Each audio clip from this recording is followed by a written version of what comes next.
When Coulter Grady rode down that frozen ridge into Blackstone Creek to collect his sixth mail-order bride, the whole damn town had already placed bets on how fast she'd run. 5 women before her had taken one look at his scarred face, his filthy clothes, and that dying mountain homestead, and caught the next stage east without a word. But Lenora Vale wasn't like the others. She stepped off that wagon during a screaming blizzard, met his eyes without flinching, and said the words that changed everything. "I didn't come here looking for easy." What happened next on that brutal Wyoming mountain became a fight for survival, justice, and something neither of them thought they deserved. If you want to see how 2 broken strangers turned a frozen wasteland into something worth dying for, stay with me until the end. And when you're done, hit that like button and drop a comment with your city so I can see just how far this story travels. The wind came down off the mountain like something with teeth. Coulter Grady pulled his collar tighter and urged the horse forward through drifts that reached past its knees. February in Wyoming wasn't weather, it was punishment. The kind that reminded you exactly how small you were and how little the world cared whether you lived through it or not. He'd made this ride 6 times now. 6 winters, 6 women, 6 failures. The town of Blackstone Creek sat in a shallow valley where the cottonwoods grew thick enough to block some of the wind. Smoke rose from a dozen chimneys, gray against grayer sky. Coulter could see people moving behind frosted windows, probably watching him ride in, probably laughing. He didn't blame them. His homestead was 15 miles up the mountain where nothing grew except pine and trouble. No neighbors, no roads worth the name. Just a cabin, a falling down barn, and land so steep you could break your neck walking to the creek.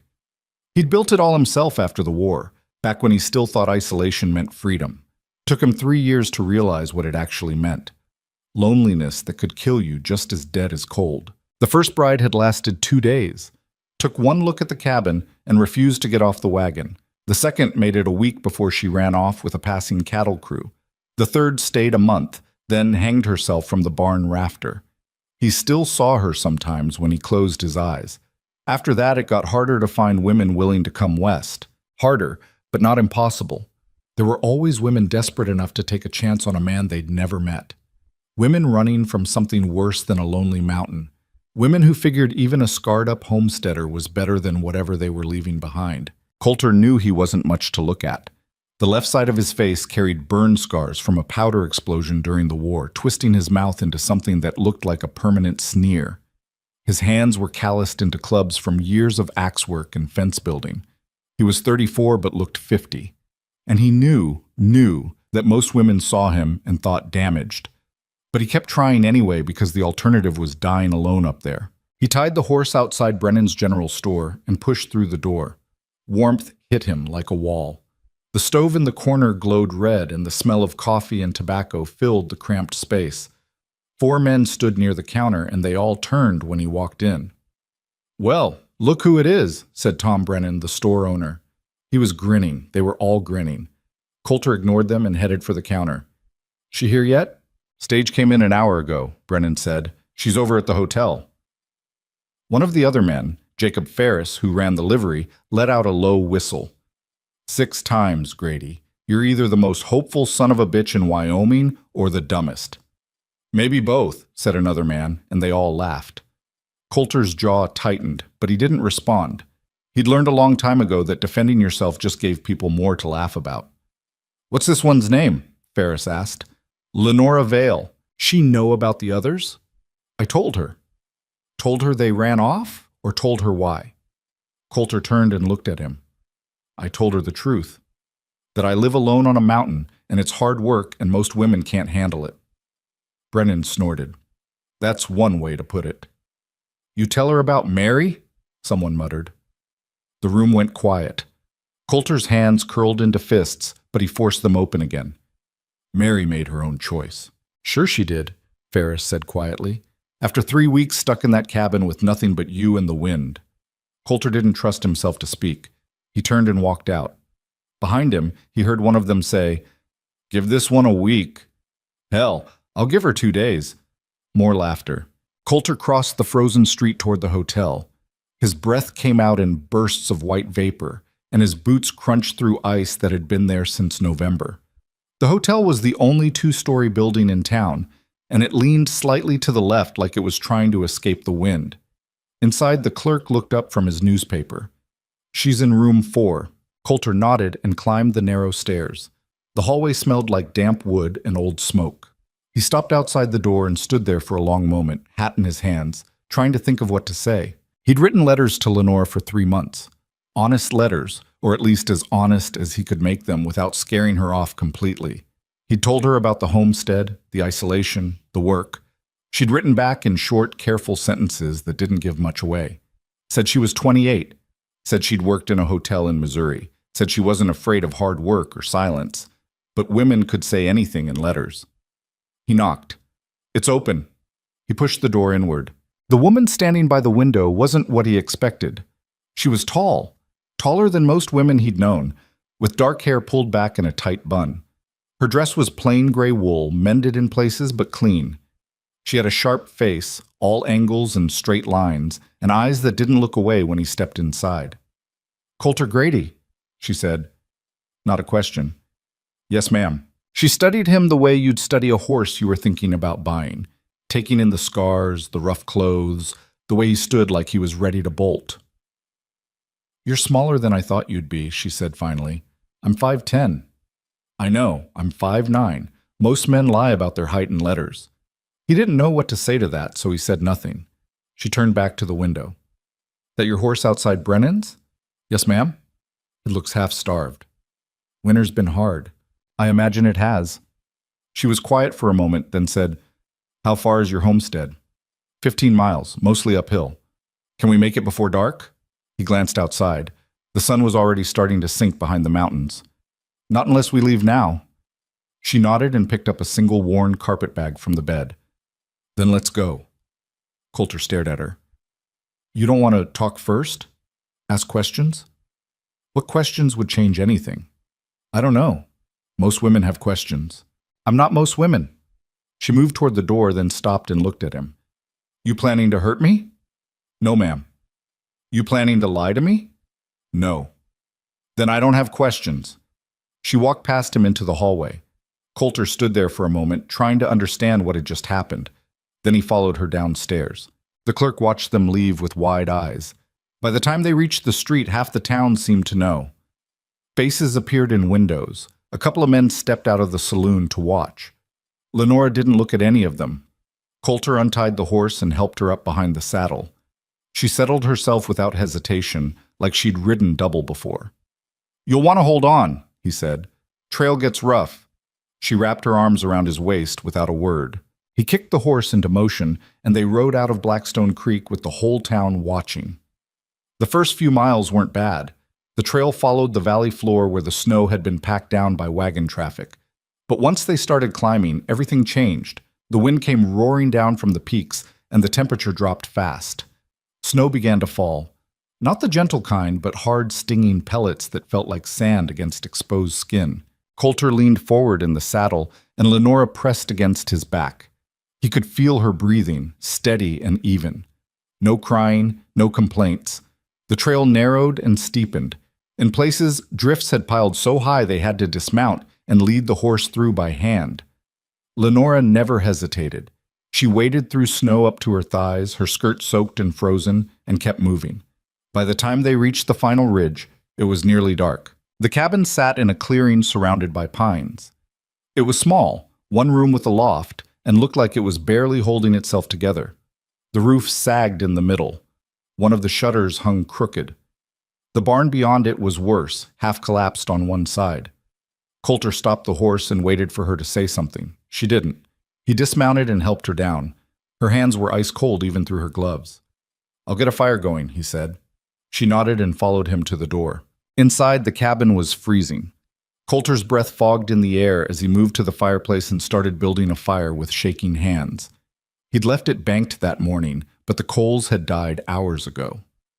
Lenora stood near the door, looking around.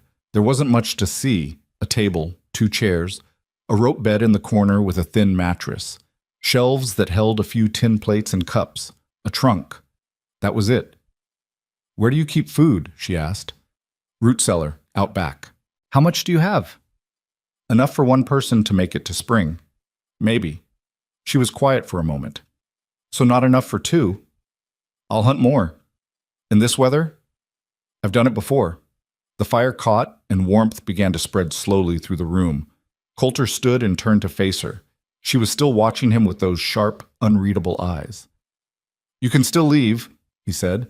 I'll take you back to town in the morning. Why would I do that? Because this isn't what you expected. You told me it was a cabin on a mountain. That's what it is. It's barely standing. So we'll fix it. He shook his head. The others all said that too. I'm not the others. She set her bag down and moved to the fire, holding her hands out to the warmth. I didn't come here looking for easy, Coulter. I came here because I needed to disappear, and this is as far from anywhere as I could get. That stopped him cold. She glanced over her shoulder. You're not the only one running from something. What are you running from? Does it matter? It might. She turned back to the fire. My father. He's a violent drunk who thought he owned me. I put a kitchen knife through his hand when he tried to drag me into his room, and then I ran. If he finds me, he'll kill me. So I came here, to the edge of nowhere, to a man nobody wants because I figured even you were safer than him. Coulter didn't know what to say. You still want me to leave? She asked. No. Good. She pulled off her gloves and started unlacing her boots. Then show me where I'm sleeping, and tomorrow you can show me how to keep us both alive up here. That first night, they didn't speak much. Coulter gave her the bed and made a pallet for himself near the fire. She didn't argue. She climbed under the thin blankets fully clothed and turned her face to the wall. He lay awake for a long time, listening to the wind howl against the cabin walls and wondering what the hell he'd gotten himself into. In the morning, he woke to the sound of the door opening. He sat up fast, reaching for the rifle he kept beside his bedroll, but stopped when he saw Lenora standing in the doorway with an armload of firewood. You let the fire die, she said. I was asleep. So was I. But I woke up freezing and figured I'd do something about it. She dropped the wood beside the fireplace and started rebuilding the fire with quick, practiced movements. Coulter watched her, still half asleep. You know how to do that. I've built a lot of fires. Where'd you learn? My mother died when I was 10. After that, I did all the cooking and cleaning while my father drank himself mean. She didn't look at him. You build enough fires, you get good at it. The fire caught, and she stood, brushing bark off her hands. There's coffee in the tin on the shelf, Coulter said. I saw it. She moved to the shelves and started pulling down supplies. When's the last time you ate something that wasn't dried meat or hardtack? I don't remember. That's what I thought.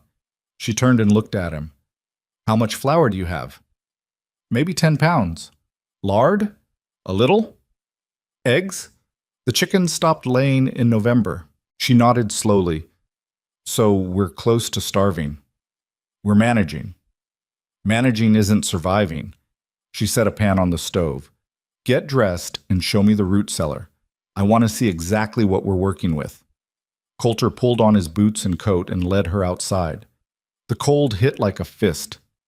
Snow had fallen all night, and fresh drifts buried the path to the cellar. He waded through it and pulled open the heavy wooden door set into the hillside. Inside, the cellar was dark and smelled like earth and old potatoes. Lenora climbed down the ladder and looked around, her face unreadable. 3 sacks of potatoes, most of them sprouting, a basket of wrinkled apples, 2 jars of pickled beans, a slab of salt pork wrapped in cloth. That was it. She climbed back up without a word. I told you it wasn't much, Coulter said. It's less than not much. It's almost nothing. She looked at him. How are you planning to make it to spring? Hunting, trapping. And if you break your leg out there or get caught in a storm? Then I don't make it. She shook her head. That's not a plan. That's slow suicide. It's kept me alive this long. Barely. She started walking back toward the cabin. We need to set more traps, smoke whatever meat we get, and ration what's in that cellar like it's gold. And you need to teach me how to shoot. He followed her. Why? Because if something happens to you, I need to be able to take care of myself. Most women don't want to learn to shoot. She stopped and turned to face him. I already told you. I'm not most women. Over the next few days, Lenora proved it. She woke before dawn and worked until after dark. She learned to split kindling without smashing her fingers. She learned to check the trap lines without getting lost in the snow. She learned to skin a rabbit without flinching. And she learned to shoot. Coulter set up targets behind the barn, old tin cans on fence posts, and handed her his spare rifle. "Hold it tight against your shoulder," he said. "Otherwise the kick will knock you flat." She raised the rifle, sighted down the barrel, and fired. The shot went wide. "You're pulling left," he said. She fired again, closer. Third shot knocked the can clean off the post. She lowered the rifle and looked at him. "Good enough?" "For now."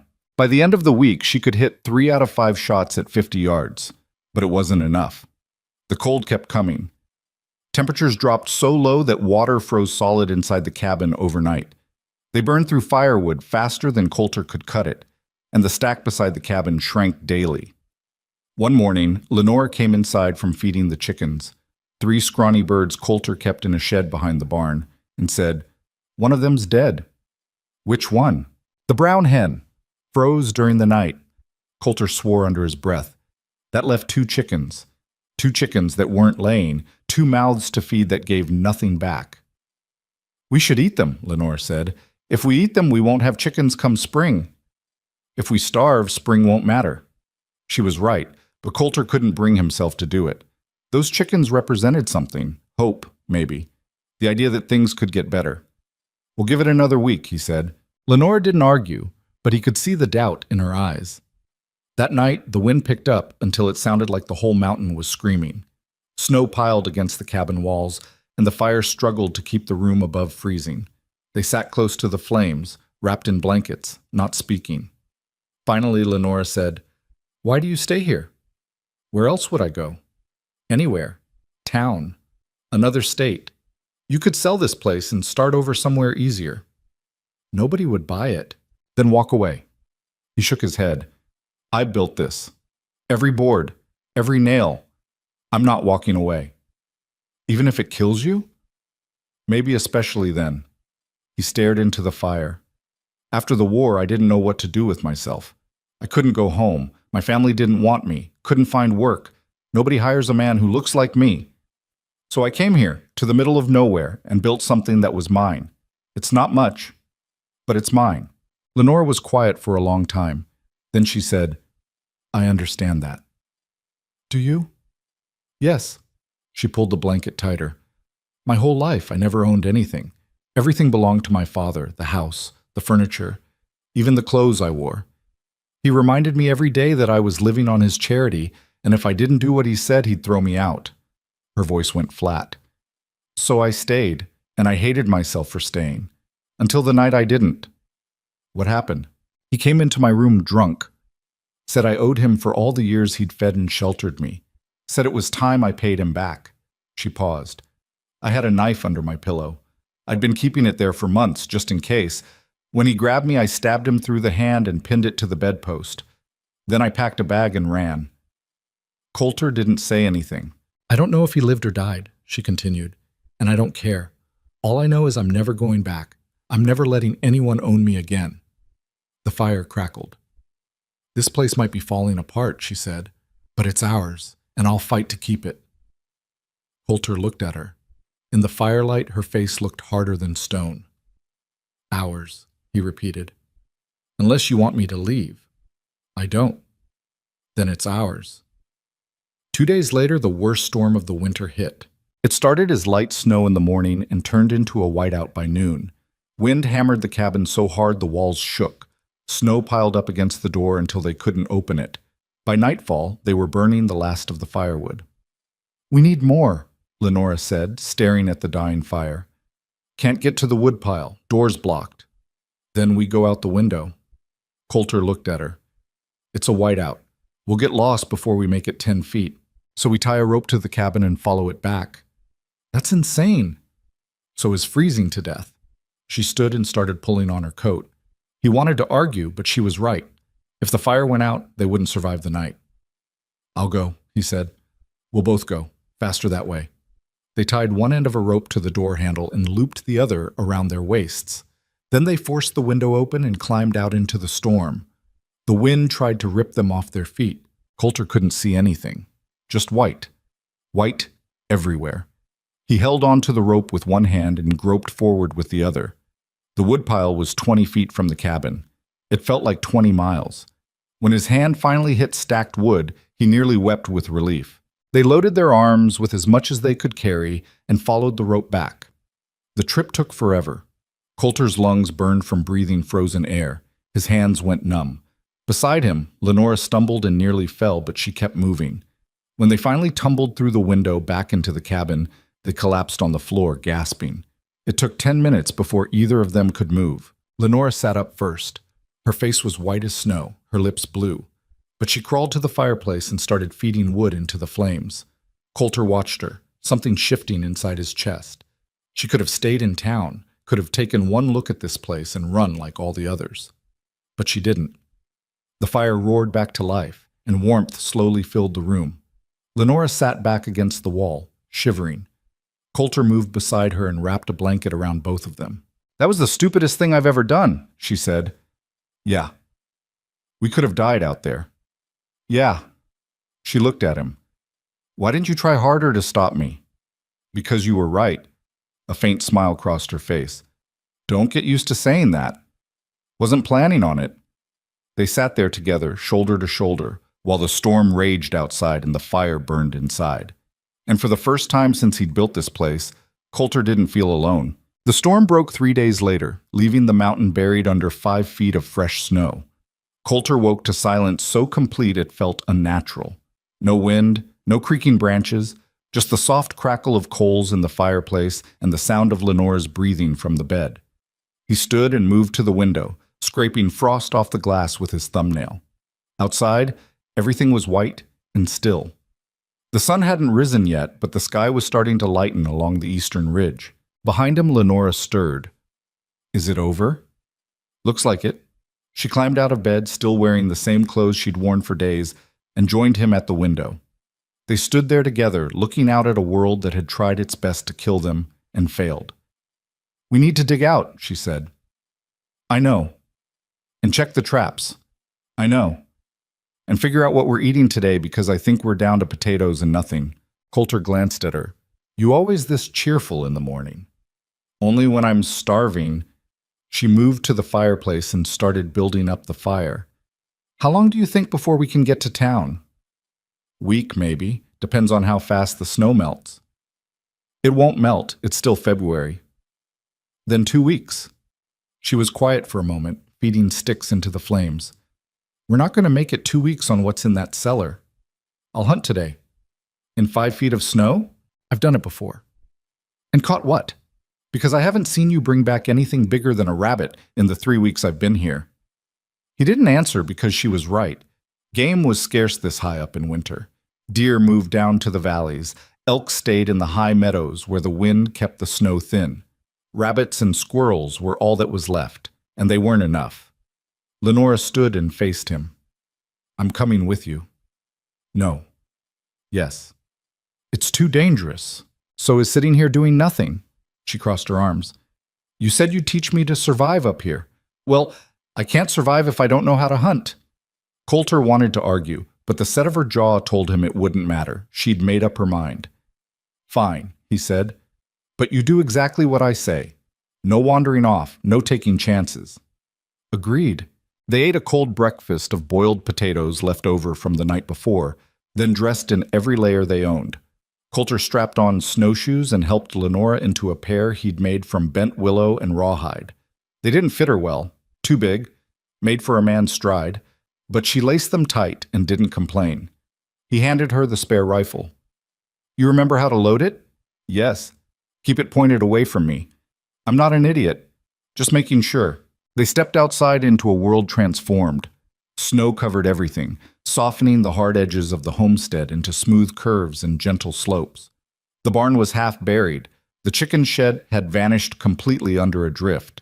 Coulter led the way toward the tree line, breaking trail through snow that came up past his knees, even with the snowshoes. Lenora followed in his tracks, moving carefully, her breath coming out in white clouds. The forest was dead quiet. No birds, no wind, just the crunch of their snowshoes and the occasional crack of a branch giving way under the weight of ice. Coulter checked the first trap line an hour into the walk. Empty. The second line, another hour beyond that, held a frozen rabbit so small it barely seemed worth carrying. He reset the trap and moved on. By midday, they'd covered 3 miles and found nothing. Lenora stopped to catch her breath, leaning against a pine tree. Her face was flushed from exertion, and sweat dampened her hairline despite the cold. "How often do you come back empty?" she asked. "More often than not." "And you've been doing this all winter?" "Yes." She shook her head. "No wonder you're half starved." "It's not always this bad. Some years there's more game. But not this year." "No?" She pushed off the tree and started walking again. "Then we need a better plan." "Like what?" "I don't know yet. But this isn't working." They walked for another hour in silence. The sun climbed higher, bright and cold, turning the snow into a blinding field of white. Coulter's eyes ached from squinting. He was about to suggest they turn back when Lenora grabbed his arm. "What's that?" He followed her gaze. 30 yards ahead, barely visible through the trees, something dark moved against the snow. Coulter's heart kicked up. He raised a hand for silence and crept forward, rifle ready. The shape resolved into a deer, young buck, maybe a year old, pawing through the snow to reach frozen grass underneath. It hadn't seen them yet. Coulter dropped to one knee and brought the rifle to his shoulder. Beside him, Lenora did the same. The deer's head came up, ears swiveling. Coulter held his breath and aimed for the chest, just behind the front shoulder. His finger tightened on the trigger. The shot cracked through the forest like thunder. The deer jumped, stumbled, and went down hard. Coulter was already moving, wading through the snow as fast as the shoes would let him. When he reached the deer, it was still twitching, blood spreading dark across the white ground. He pulled his knife and finished it quick. Lenora came up behind him, breathing hard. "You got it. We got it." He looked at her. "That's food for 2 weeks if we're careful." She stared down at the dead animal, then up at him. Something passed between them. Relief, maybe, or just the shared understanding that they'd bought themselves a little more time. "Help me field dress it," he said. "Then we'll drag it back." "I don't know how." "I'll show you." He walked her through it step by step. How to open the belly without puncturing the organs. How to reach inside and pull everything out steaming into the snow. It was messy, brutal work, and Lenora's hands shook by the time they finished, but she didn't look away.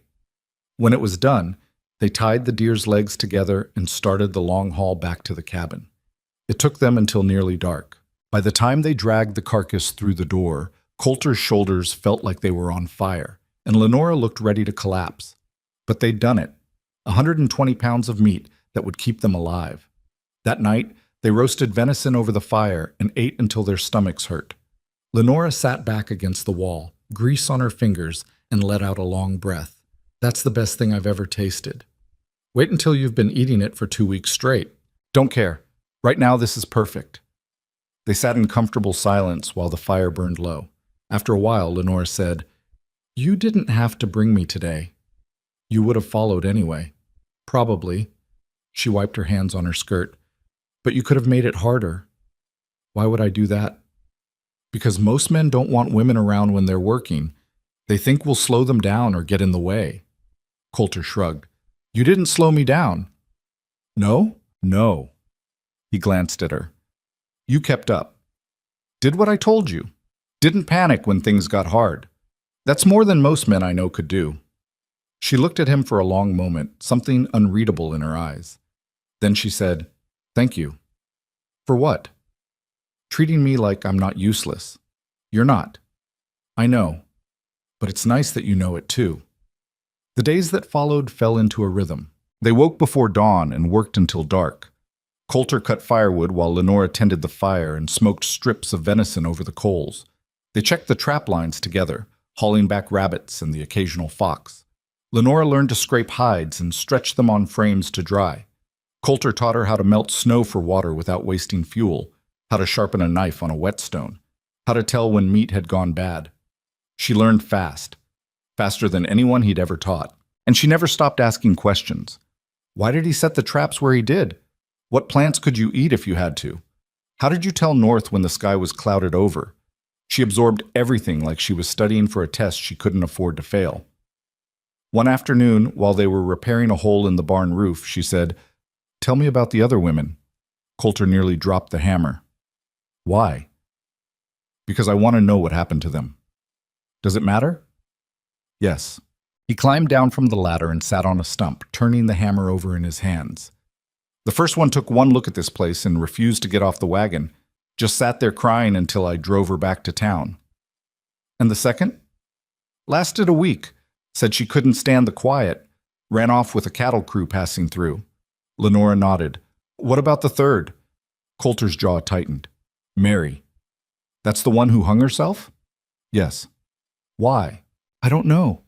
He stared at the ground. She seemed fine at first, worked hard, didn't complain.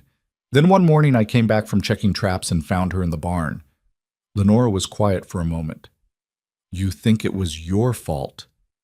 I brought her up here. I should have seen she was struggling. Maybe she didn't want you to see. Maybe. What about the others? The fourth one made it 2 months. Then she got sick, fever, chills, and I couldn't get her to town fast enough. She died 3 days later. And the fifth? Coulter rubbed his face. Rachel. She stayed 6 months, longest of any of them. I thought maybe she'd make it. Then one day she just looked at me and said, I can't do this anymore. Packed her things and left that afternoon. Did she say why?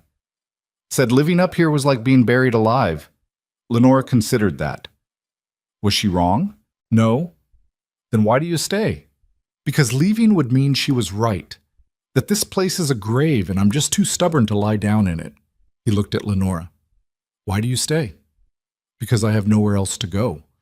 And because you're not what I expected. What did you expect?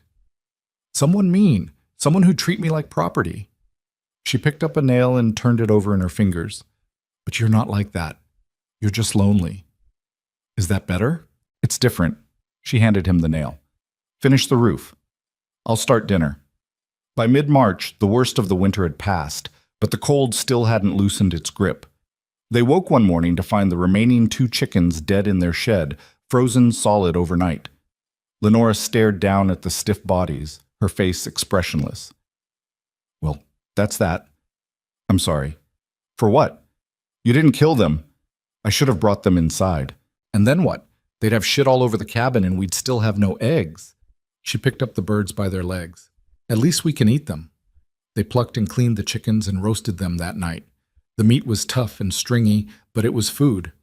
While they ate, Lenora said, We need to talk about money. Coulter looked up. What about it? Do you have any?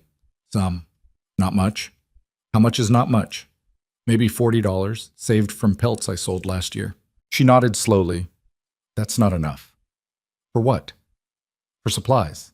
For seed. For chickens to replace the ones we lost. She set down her fork. We need more than $40 to make it through next winter. I know. So what's the plan? Coulter didn't have a plan. He'd been living hand to mouth for so long he'd stopped thinking past the next week. I'll trap more, he said finally. Sell the pelts in town. How much do pelts bring? $1 or $2 each, depending. And how many do you think you can get between now and spring? He didn't answer. Lenora leaned forward. I'm not trying to be difficult. I'm trying to understand what we're working with.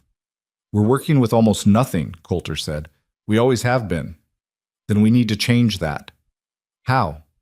She thought for a moment. What about the land itself? You said you have a claim up here. How much land? 160 acres. And what's on it besides trees? Water. There's a spring about a mile west that feeds into the creek. Good water? Best in the territory. Comes right out of the mountain, cold and clean year-round. Lenora's eyes sharpened. People pay for good water. Not up here, they don't. There's nobody around to sell it to. There will be. The railroad's pushing west. Towns are springing up everywhere. She stood and started pacing. What if we could get people to pay for access to that spring? Ranchers, maybe. Or a town, if one gets built close enough. Coulter shook his head. That could take years. So, we're not going anywhere. And what do we do in the meantime? We survive. Same as we've been doing. She stopped pacing and looked at him. But we start thinking bigger than just getting through the next month. It was the first time since she'd arrived that Coulter had heard her talk about a future that stretched beyond spring. The first time either of them had. You really think we can do this? He asked. I think we don't have a choice. She sat back down. This place is what we've got. So we make it work, or we die trying. 2 weeks later, the snow finally started to melt. Water ran everywhere, down the hillsides, through the clearing, turning the path to the barn into a muddy river. The roof leaked in 3 places, and they spent 2 days re-chinkling gaps in the walls to keep the wind out. But the sun was warmer now, and the days were getting longer. One morning, Coulter woke to the sound of birds. He lay there listening, hardly believing it. After months of silence, the forest was waking up. He could hear robins in the pines, sparrows chattering near the barn. Lenora was already awake, standing at the window. Spring, she said quietly. Not yet, but soon. She turned to look at him. We made it. Yeah. I wasn't sure we would. Neither was I. She smiled, a real smile, the first he'd seen from her. It changed her whole face, softening the hard edges, making her look younger. What? He said. Nothing. Just thinking that maybe this wasn't a mistake. What wasn't? Coming here? Staying? She moved away from the window. Most days I still think I'm crazy for not running when I had the chance, but then I remember what I'd be running back to, and this doesn't seem so bad. Coulter stood and walked over to her. They were standing close enough that he could see the flecks of gold in her brown eyes. It's not just about running away, he said. Is it? No. Her voice was soft. It's about building something that's ours. Ours, he repeated. She reached out and touched his hand. Just a brief touch, her fingers brushing his knuckles. Then she pulled back and headed for the door. Come on, daylight's burning, and we've got work to do. But something had shifted between them. Coulter felt it in the way she looked at him now. Not like a stranger she was stuck with, but like someone she'd chosen to stand beside. And late at night, when they sat by the fire too tired to talk, the silence between them didn't feel lonely anymore. The first trip to town happened in early April. They loaded the pelts onto the horse and made the ride down the mountain together. The trail was still rough in places, washed out by snowmelt, but passable. Blackstone Creek looked different in the spring. Trees were budding. Mud replaced ice in the streets. People moved slower, not hunched against the wind. Coulter and Lenora rode in together, and every head in town turned to watch. Tom Brennan was standing outside his store, and his eyes went wide when he saw them. Well, I'll be damned. Coulter dismounted and helped Lenora down. Surprised? You could say that. Brennan looked at Lenora. Most folks figured you'd be long gone by now. Most folks were wrong, she said evenly.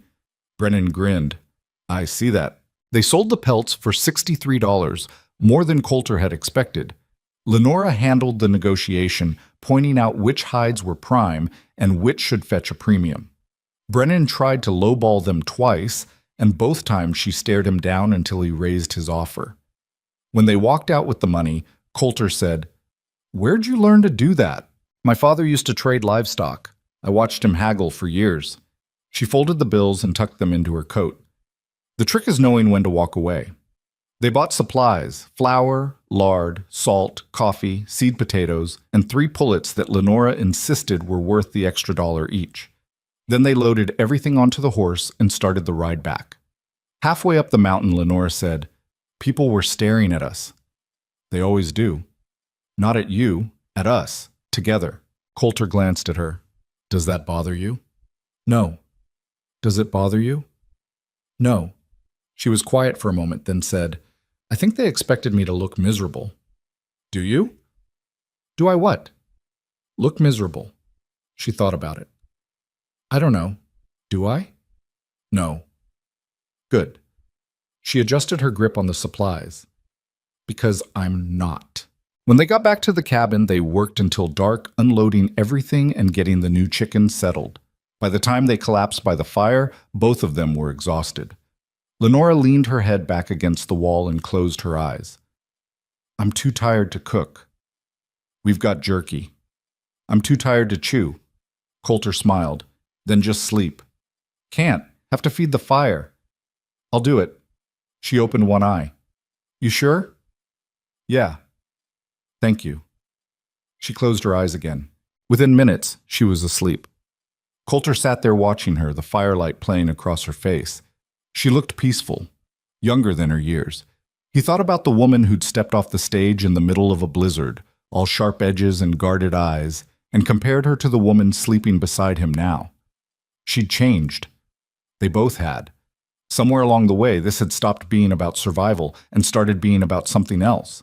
Something he didn't have a name for yet. He fed another log into the fire and settled in for the night, listening to her breathe and wondering what came next. If you or someone you know is having a difficult time, free support is available. Find resources. Spring came in hard and fast, turning the mountain into a different world almost overnight. The snow melted in rivers that carved new channels through the clearing. Grass pushed up through the mud. Wildflowers appeared in patches of color that seemed impossible after months of nothing but white and gray. The air smelled like wet earth and pine sap, and every morning brought new sounds: birds, insects, the distant rumble of runoff somewhere down the mountain. Coulter and Lenora worked from dawn until their hands wouldn't close anymore. They planted the seed potatoes in rows behind the cabin, turning over soil that hadn't been touched in years. They repaired the barn roof and shored up the walls with fresh-cut logs. They built a better chicken coop with a door that actually latched and nesting boxes that didn't leak. The 3 new hens started laying within a week, and Lenora treated those eggs like they were made of gold. One morning in late April, Coulter was splitting firewood when he saw riders coming up the trail. He set down the axe and watched them approach. 3 men on horseback, moving slow, picking their way around the muddy patches. They didn't look like drifters or trappers. Their horses were too good, their clothes too clean. Lenora came out of the cabin, wiping her hands on her apron. "Who is it?" "Don't know." She moved to stand beside him, her eyes narrowing as the riders got closer. The man in front was maybe 50, with gray hair and a face that looked like it had been carved from granite. He wore a suit under a long coat, and his boots had barely any mud on them despite the trail. The 2 men behind him were younger, harder looking. They had the kind of eyes that didn't miss anything. The lead rider stopped his horse 20 feet from where Coulter and Lenora stood. "You Coulter Grady?" he asked. "I am. My name's Frank Dawson. I represent the Wyoming Territory Land and Water Corporation." He pulled a folded document from inside his coat. "I'm here to inform you that you're currently occupying property that belongs to my company." Coulter felt his stomach drop. "The hell I am. This is my land. I filed a homestead claim 6 years ago." Dawson smiled, but it didn't reach his eyes. "I'm afraid there's been a complication. You see, your claim overlaps with a prior land grant issued to the corporation in 1867. That grant includes mineral and water rights to everything from the eastern ridge to the valley floor." He unfolded the document and held it up. "Including the spring that feeds your creek." "Let me see that," Lenora said. Dawson's smile widened. "And who might you be?" "His wife." The lie came out smooth and fast. "Let me see the document." Dawson hesitated, then leaned down and handed it to her. Lenora read it carefully, her lips moving slightly. Coulter watched her face, trying to read what she was thinking, but she kept her expression blank. After a long moment, she looked up. "This grant is 40 years old. Why are you only showing up now?" "The corporation has recently begun developing its holdings in this territory. We're prepared to offer Mr. Grady fair compensation for any improvements he's made to the land, provided he vacates within 30 days. "How much?" Coulter asked. $200? Lenora laughed, a short, bitter sound. "200 for 6 years of work? For a cabin, a barn, cleared land, and access to the best water source in 50 miles? Dawson's smile disappeared. "It's a generous offer, ma'am, more than most would give for a claim this remote." "It's an insult," she said flatly, "and this document doesn't prove anything. Anyone can forge a piece of paper and call it a land grant." "Are you calling me a liar?" "I'm saying I'd like to see the original records, the ones filed with the territorial government." One of the men behind Dawson shifted in his saddle. His hand moved closer to the rifle hanging from his saddle horn. Coulter took a step forward. "I think you should leave." Dawson looked at him for a long moment, then gathered his reins. "You have 30 days, Mr. Grady. After that, we'll take legal action to remove you, and if you resist, we'll bring the law up here to do it for us." "There's no law within 100 miles of this mountain," Coulter said. "Then we'll make our own." Dawson turned his horse. 30 days. The 3 men rode back down the trail without looking back. Coulter and Lenora stood there watching until they disappeared into the trees. "He's lying," Lenora said quietly. "How do you know?" "Because men like that always lie." She looked down at the document still in her hands. "But that doesn't mean he can't hurt us." "What do? We find out if this land grant is real, and if it is, we find out who issued it and whether it's actually legal." Coulter ran a hand through his hair. "How the hell do we do that?" "We go to the territorial capital. Look at the records ourselves. That's 3 days' ride from here." "I know. And we'd have to leave the homestead unguarded." "I know that too." She folded the document and tucked it into her apron pocket. "But we don't have a choice. If we sit here and do nothing, they'll take everything." She was right, but that didn't make it easier to hear. "When do we leave?" he asked. "Tomorrow. We take what money we have, ride to Cheyenne, and figure this out before our 30 days are up." That night, they packed supplies and made plans. Lenora laid out their money on the table, $63 from the pelts, plus the 40 Coulter had saved, just over $100 total. Not much, but it would have to be enough. "We'll need money for the trip," she said. "Food, maybe a room if we can't sleep outside, and we might need to pay someone to help us search the records." "What if we can't find anything?" "Then we come back here and prepare to fight." Coulter looked at her. "You mean that?" "Yes." Her eyes were hard. "I told you before. I'm not letting anyone take what's ours. Not my father, not some corporation, no one." They left at first light. The ride down the mountain took most of the morning. When they reached Blackstone Creek, they stopped long enough to water the horses and buy a few supplies. Tom Brennan watched them load up with curious eyes. "You two heading somewhere?" "Cheyenne," Lenora said. "That's a long ride." "We'll manage." Brennan leaned against the counter.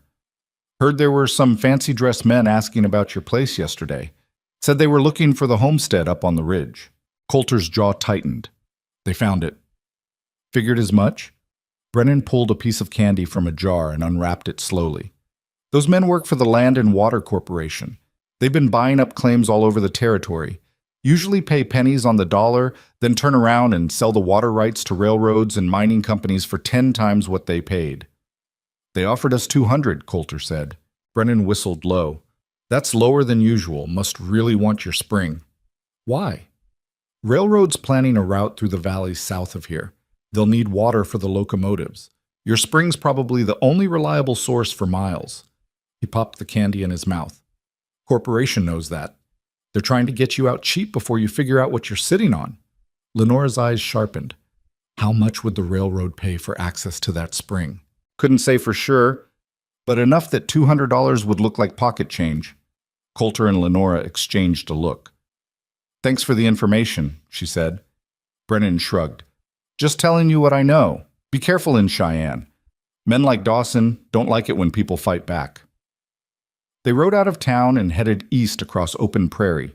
The land flattened out the farther they got from the mountains. Grass stretched to the horizon in every direction, broken only by the occasional creek or stand of cottonwoods. The sky was huge and blue, and the wind never stopped. They rode hard, covering 30 miles the first day. That night they camped beside a creek, eating cold beans and hardtack while the horses grazed nearby. Lenora sat with her back against her saddle, staring up at the stars. "I've never been this far from the mountain." "It's different out here," Coulter said. "I like it. All this space." She was quiet for a moment. "Makes you feel small, but in a good way." "How's that good?" "Because it reminds you that your problems aren't the only thing in the world, that there's more out there than just whatever's trying to crush you." Coulter considered that. "You think we can win this?" "I think we have to try." "That's not the same thing."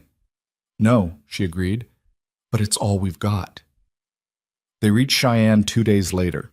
The city was bigger than Coulter remembered, sprawling and loud, with buildings crowding against each other and streets full of wagons, horses, and people. The railroad had brought money and noise and all the chaos that came with both. They found a cheap boarding house on the edge of town and paid for a room. The landlady looked them over with narrowed eyes, but took their money without comment. "Where's the Territorial Land Office?" Lenora asked. 3 blocks east, near the courthouse." The woman handed Coulter a key. "They close at 5, so don't waste time." They left their things in the room and headed for the land office. It was a squat brick building with barred windows and a door that stuck when Coulter pushed it open. Inside, the air smelled like dust and old paper. Shelves lined every wall, crammed with ledgers and document boxes that looked like they hadn't been touched in years. A clerk sat behind a desk near the back, writing something in a ledger. He looked up when they approached, his expression sour. "Help you?" "We need to see land grant records from 1867, Lenora said. "What kind of grant?" "Issued to the Wyoming Territory Land and Water Corporation." The clerk sighed and set down his pen. "That's going to take a while. Those records are in the archives." "We'll wait. I close in an hour." "Then you'd better hurry." The clerk muttered something under his breath and disappeared into a back room. Coulter and Lenora stood there waiting. The minutes dragged by. Coulter could feel sweat gathering under his collar despite the cool air. Finally, the clerk returned carrying a dust-covered box. He dropped it on the desk with a thud. 1867 grants. Help yourself." Lenora opened the box and started pulling out documents, spreading them across the desk. Coulter watched her work, reading quickly, discarding most papers after a glance and setting aside a few to examine more closely. After 20 minutes, she stopped and held up a single sheet. "This is it," she said quietly. Coulter leaned in to look. The document was handwritten, faded in places, but still legible. It described a land grant issued to the Wyoming Territory Land and Water Corporation for mineral and water rights across a section of land that included the eastern ridge and valley floor. "That's our land," Coulter said. "Maybe." Lenora's eyes moved down the page. "But look at this." She pointed to a signature at the bottom. The name was smudged but readable. Marcus Trenholm, Territorial Secretary. "Who's that?" Coulter asked. "I don't know, but we need to find out." She looked at the clerk. "Do you have records of who held which positions in the territorial government in 1867?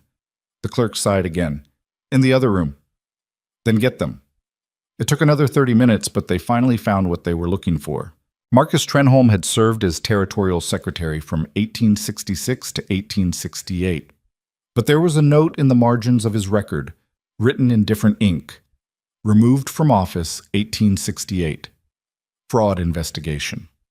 Lenora's finger tapped the note. There it is. What does it mean? It means Trenholm was dirty. And if he was dirty, every document he signed is suspect. She looked at Coulter. This land grant might not be legal at all. How do we prove that? We find out what happened to Trenholm, see if there's a record of the investigation. The clerk was closing up when they asked him about it.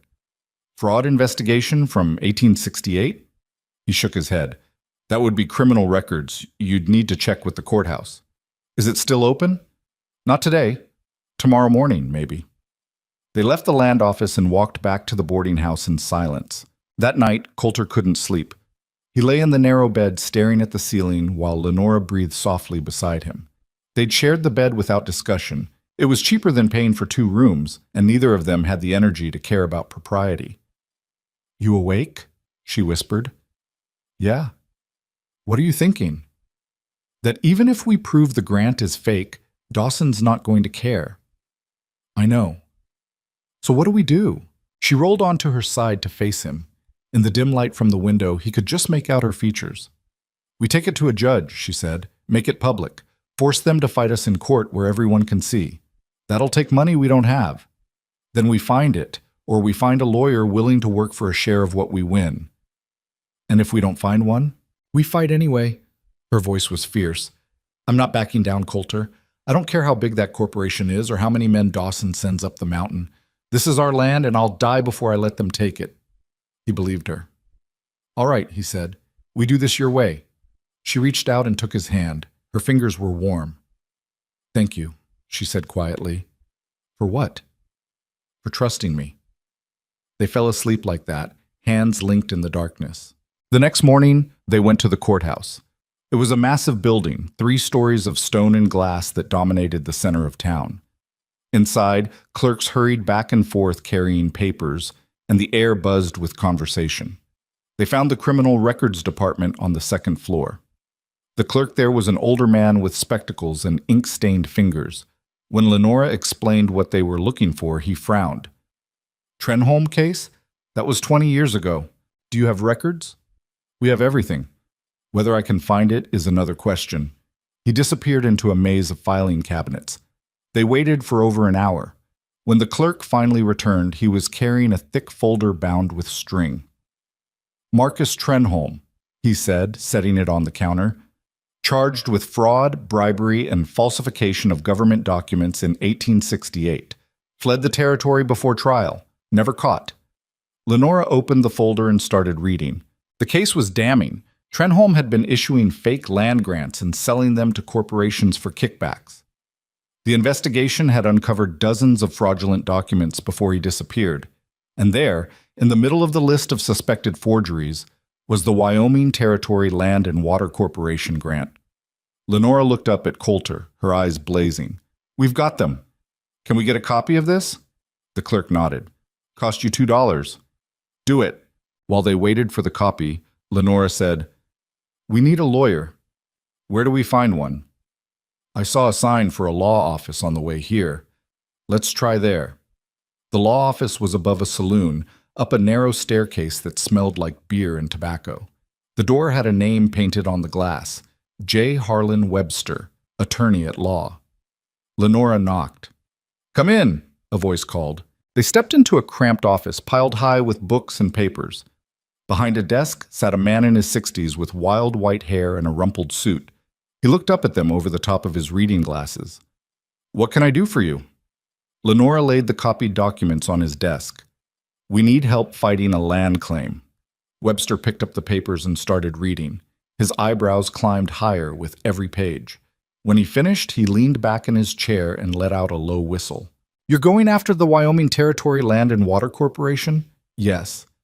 "Do you have any idea how powerful they are?" "We know." "And you still want to fight them?" "We don't have a choice," Coulter said. Webster studied them for a long moment. "Why should I take this case?" "Because it's the right thing to do," Lenora said. "I'm a lawyer, not a saint." "Then because if we win, this case will make you famous. Every homesteader in the territory will know you took down the corporation that's been stealing their land for 20 years. Webster's eyes gleamed. "You're a sharp one, aren't you?" "Sharp enough to know that you wouldn't still be practicing in a second-floor office above a saloon if you'd played it safe your whole career." He laughed, a sudden barking sound. "All right, you've got my attention. What's your offer?" "We can't pay you up front," Lenora said. "But when we win, you get 20% of any settlement or damages." 30. 25 and not a penny more. Webster grinned. "Deal." He held out his hand. Lenora shook it. "When do we start?" Coulter asked. "Right now." Webster pulled a fresh sheet of paper from a drawer. "I'll file an injunction to stop the corporation from taking any action against your property while the case is pending. Then we'll petition for a hearing in front of Judge Carver." "How long will that take?" "A month, maybe 2. Depends on the court schedule." He started writing. "In the meantime, you two need to go home and sit tight. Don't engage with Dawson or his men. Don't sign anything. And for the love of all that's holy, don't give them any excuse to claim you're being hostile." "What if they come after us anyway?" Coulter asked. Webster looked up. "Then you defend yourselves. But make sure there are witnesses." They left the office an hour later with copies of the injunction and a promise from Webster that he'd file everything that afternoon. Outside, the sun was setting, turning the sky orange and gold. Lenora stopped on the sidewalk and turned to Coulter. "We did it." "We started it," he corrected. "That's not the same as winning." "No, but it's more than we had yesterday." She smiled. "Come on, let's find somewhere to eat. I'm starving." They found a restaurant near the boarding house and ordered steak and potatoes. It was the first real meal they'd had in days, and they ate in silence, too hungry to talk. Halfway through, Lenora said, "Do you think Dawson knows what we're doing?" "Probably. Men like him have people watching." "Good." She cut another piece of steak. "Let him know we're not rolling over." They finished eating and walked back to the boarding house as the streets emptied and the saloons filled with noise. In their room, Lenora sat on the edge of the bed and pulled off her boots. "Tomorrow we head back?" "Yeah." "You think the homestead will still be standing?" "I don't know." She nodded slowly. "Then I guess we'll find out." The ride back took 3 days. They pushed hard, stopping only when the horses needed rest. The whole way, Coulter kept expecting to see riders coming after them, but the trail stayed empty. When they finally crested the last ridge and saw the cabin below, relief hit him like a wave. It was still standing, barn intact, chickens scratching in the yard, everything just as they'd left it. Lenora let out a breath. Thank God. They rode down and dismounted. Coulter checked the cabin while Lenora saw to the horses. Everything inside was untouched. But that night, as they sat by the fire eating a late dinner, Coulter couldn't shake the feeling that they were being watched. Something wrong? Lenora asked. Just a feeling. What kind of feeling? The kind that says this isn't over. She nodded. It's not. It's just beginning. 2 weeks later, the trouble started. Coulter was checking the trap lines when he found the first one destroyed. Not sprung, destroyed. Smashed with a rock or a boot heel, the mechanism bent beyond repair. The second trap was the same. And the third. He came back to the cabin and told Lenora what he'd found. Her face went hard. Dawson. Probably. What else? I'll check the spring tomorrow. The next morning, they rode out together to the spring that fed their creek. It was a mile west through thick forest, bubbling up from between two massive boulders into a clear pool before running downhill. When they got there, Coulter's stomach turned over. Someone had dumped trash into the pool. Rotting meat, broken glass, rusted metal. The water was cloudy and smelled like death. Lenora climbed off her horse and stood staring at the fouled spring, her hands curled into fists. They're trying to break us, she said quietly. It's working. No. She turned to look at him. It's not. This is just water. We can clean it. That'll take days. Then we take days. She started rolling up her sleeves. Get me a bucket. They worked for 3 straight days, hauling out debris and scrubbing the rocks until the water ran clear again. It was brutal, filthy work, and by the end, Coulter's back felt like it was going to break. But Lenora never stopped, never complained, just kept working with a grim determination that bordered on fury. On the 4th day, they rode back to the cabin and found 3 of their chickens dead in the yard, necks wrung. Lenora stood over the bodies, shaking. They were here, she said. They came to our home. I know. While we were at the spring. I know. She looked at him, and her eyes were wet. What do we do? We stay ready, and we wait for Webster to get us that hearing. And if the hearing doesn't come in time, Coulter picked up one of the dead chickens. Then we fight. The letter from Webster arrived 6 days later, delivered by a rider who wouldn't meet Coulter's eyes. Lenora tore it open and read it aloud while Coulter stood behind her, looking over her shoulder. Hearing scheduled for June 15th before Judge Matthew Carver at the Territorial Courthouse in Cheyenne. Corporation has filed counter motion claiming prior ownership and demanding immediate eviction. Injunction holding for now, but Dawson's lawyers are pushing hard. Be prepared for a fight. Webster. Coulter looked at the calendar he'd scratched into the wall beside the door. June 15th was 3 weeks away. 3 weeks, he said. We can make it 3 weeks. Can we? Lenora folded the letter and tucked it into her pocket. We don't have a choice. That night, Coulter barely slept. Every sound outside had him reaching for the rifle. Every creak of the cabin walls made him think someone was trying to break in. Beside him, Lenora tossed and turned, her breathing never settling into the deep rhythm of real sleep. Around midnight, she sat up. This is stupid, she said. What is? Sitting here waiting for them to come back. We should be doing something. Like what? She climbed out of bed and lit the lantern. In the yellow glow, her face looked tired and angry. Like getting proof. If they're sabotaging us, there has to be evidence, tracks, tools they left behind, something. It's the middle of the night. So, they're not going to attack us while we're awake and armed. They'll wait until we're vulnerable. She started pulling on her boots. Come on, let's check the perimeter.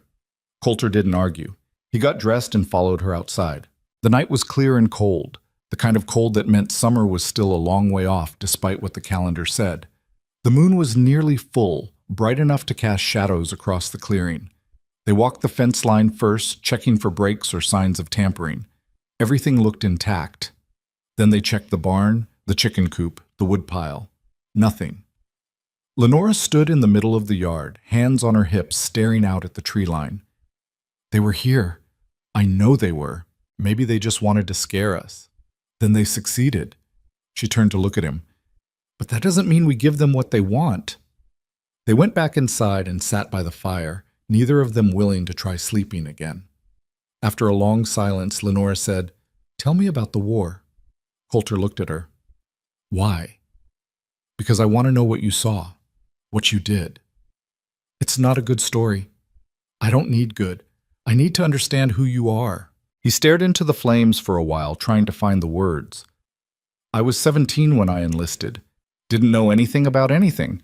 Thought it would be an adventure." "Was it?" "At first, maybe. Then we saw our first real battle, and half the boys I'd trained with died in the first hour. After that, it stopped feeling like an adventure and started feeling like survival." "Is that where you got the scars?" "Yeah, powder magazine exploded during a siege. I was standing too close. Caught fire on the left side of my face before someone threw me in a creek." He touched his cheek without thinking. "Burned for weeks. Thought I was going to die from infection, but I didn't." "What happened after?" "They sent me back to the line soon as I could walk. Fought for another year and a half before it ended. Then they sent us home like nothing had happened." Lenora was quiet for a moment. "Did you have family waiting?" "Mother and 2 sisters. But when I showed up looking like this, my mother couldn't stand to look at me. Said I reminded her too much of what the war had taken. My sisters were scared of me, so I left." "Just like that?" "Just like that." He looked at her. "Came west because I figured out here, nobody cared what you looked like as long as you could work." "Were you right?" "Mostly. People still stare, still whisper. But at least they leave me alone." She reached out and touched his scarred cheek with her fingertips. The gesture was so unexpected that Coulter froze. "It doesn't bother me," she said quietly. "The scars." "You don't have to say that." "I'm not saying it to be nice. I'm saying it because it's true." Her hand dropped. "I've seen real ugliness, Coulter, and it has nothing to do with what someone looks like." He didn't know what to say to that, so he said nothing. They sat together until the fire died down to embers, and when they finally went back to bed, Coulter felt something shift between them again. Something deeper than partnership or survival. Something that scared him more than Dawson and all his men combined. The attacks continued over the next 2 weeks. Someone cut their fence in 3 places, letting what little livestock they had, 2 goats they'd bought in town, wander off into the forest. It took Coulter a full day to track them down and bring them back. Someone fouled the spring again, this time with animal guts that drew flies and made the whole area stink like death. Someone shot holes in the barn roof during the night, waking them with the crack of rifle fire. Coulter grabbed his gun and ran outside, but by the time he got there, the shooter was long gone. Each time, they cleaned up the damage and kept going. But the strain was starting to show. Lenora stopped sleeping more than a few hours at a time. Dark circles appeared under her eyes, and her hands shook when she thought Coulter wasn't looking.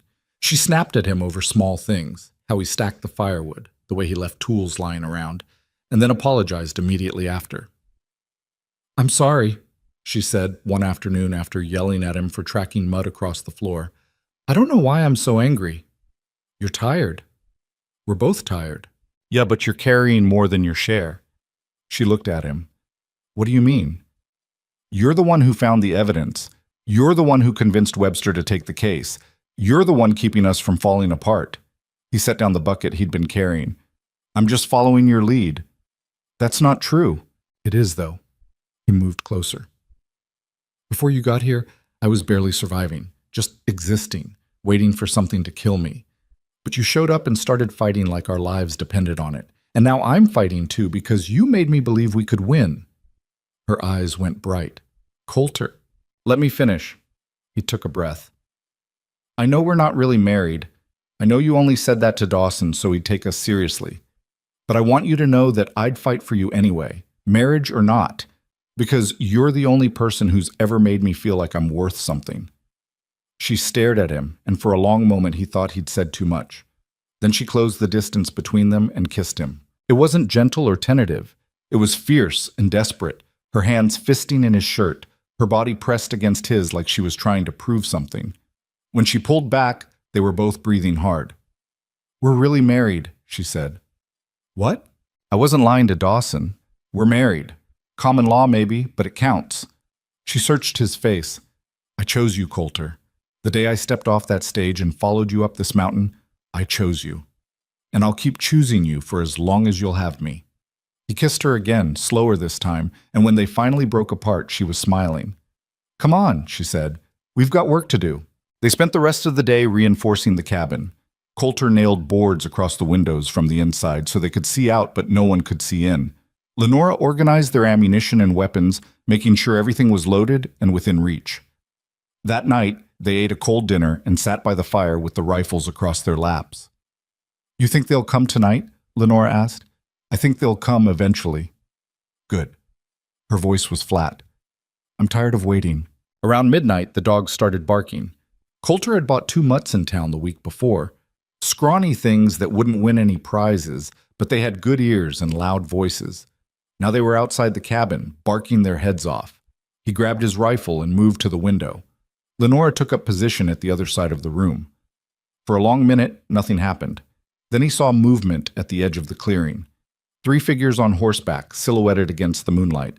"They're here," he said quietly. Lenora cocked her rifle. "How many?" "3 that I can see." "Armed?" "I assume so." One of the riders moved forward, separating from the others. Even in the dark, Coulter recognized the shape of Frank Dawson. "Grady!" Dawson's voice carried across the clearing. "I know you're in there!" Coulter didn't answer. "You've got 2 choices," Dawson continued. "You can come out peaceable and we'll escort you to town, or you can make this difficult and we'll drag you out." Lenora looked at Coulter. He shook his head. "We're not leaving," he shouted back. "Then you're making a mistake. We've got a court hearing in 6 days. You can't touch us until the judge decides." Dawson laughed. "The judge is a friend of the corporation, Grady. You think a piece of paper is going to protect you? It will if you don't want to hang for murder." There was a pause. "Last chance," Dawson yelled. "Come out, or we're coming in." Coulter raised his rifle and fired a shot into the air. The sharp crack echoed across the mountain. "Next one won't be a warning," he shouted. The riders didn't move. Then slowly, Dawson turned his horse and rode back toward the tree line. The other 2 followed. Coulter watched them disappear into the darkness, his heart hammering. "They'll be back," Lenora said. "I know.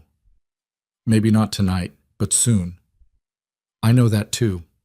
She moved to stand beside him, still holding her rifle. "We can't stay here forever. We just need to make it to the hearing. And if the judge is bought, like Dawson said, then we take it to a higher court. And if that doesn't work, we take it to the territorial governor." He looked at her. "We keep fighting until we run out of options." "And when we run out of options?" He didn't have an answer for that. They stayed awake the rest of the night, taking turns watching the windows. The riders didn't come back, but Coulter couldn't shake the feeling that they were still out there, waiting. The next morning, Lenora rode down to Blackstone Creek while Coulter stayed to guard the homestead. She came back 6 hours later with Tom Brennan and 2 other men from town, Jacob Ferris from the livery, and an older homesteader named Bill Hayward. "What's this?" Coulter asked as they dismounted. "Witnesses," Lenora said. "If Dawson's going to keep harassing us, we need people who can testify about it in court." Brennan looked around the clearing, taking in the shot-up barn roof and the broken fence. "Jesus, they really did a number on you." "It's been worse," Coulter said. "I'll document everything," Brennan said, pulling out a small notebook. "Dates, damages, anything you can remember about the attacks." They spent the afternoon walking the property and cataloging every act of sabotage. Brennan wrote it all down in careful script while Ferris and Hayward examined the damage and offered repairs where they could. When they were finished, Brennan looked at Coulter. "This is bad. If the corporation's willing to go this far, they're not going to stop just because a judge tells them to." "We know. So what are you going to do?" Coulter glanced at Lenora. "Whatever it takes." Brennan nodded slowly. "All right, we'll testify if it comes to that. But you 2 need to be careful. Dawson's got friends in high places, and he's not afraid to use them." "Neither are we," Lenora said. The men left as the sun was setting. Coulter and Lenora stood in the yard watching them ride away. "You think it'll be enough?" Coulter asked. "I think it's all we've got." The days leading up to the hearing crawled by. They kept working, tending the garden, repairing the barn, checking the traps, but every moment felt stretched thin with waiting. At night they took turns sleeping, one of them always awake and armed. On June 12th, 3 days before the hearing, a letter arrived. It was from Webster, and the news wasn't good. Judge Carver has recused himself from the case due to undisclosed conflicts of interest, Lenora read aloud. Hearing has been reassigned to Judge Abigail Thornton. New date set for June 20th.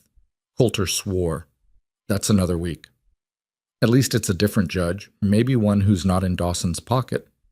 Or maybe one who is, and we just don't know it yet. Lenora folded the letter. Either way, we hold on. We've made it this far. That night, they lay in bed listening to the wind in the pines. Tell me what you're going to do when this is over, Lenora said quietly. If we win? When we win. Coulter thought about it.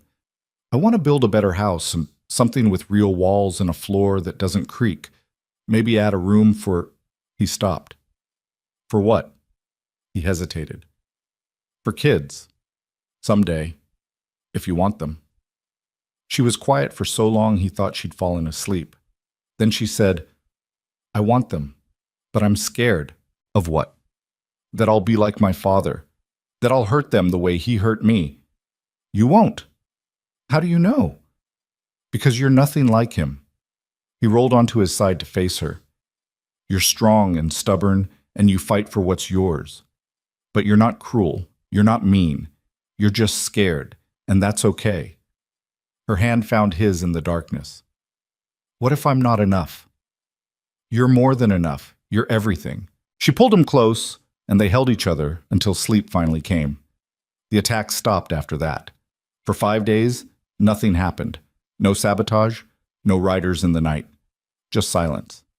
It made Coulter more nervous than the harassment had. They're planning something, he said on the morning of June 19th. I know. Something big. I know. Lenora was packing supplies into saddlebags. That's why we're leaving early. We ride to Cheyenne today, find Webster, and prepare for tomorrow's hearing. What if they're waiting on the trail?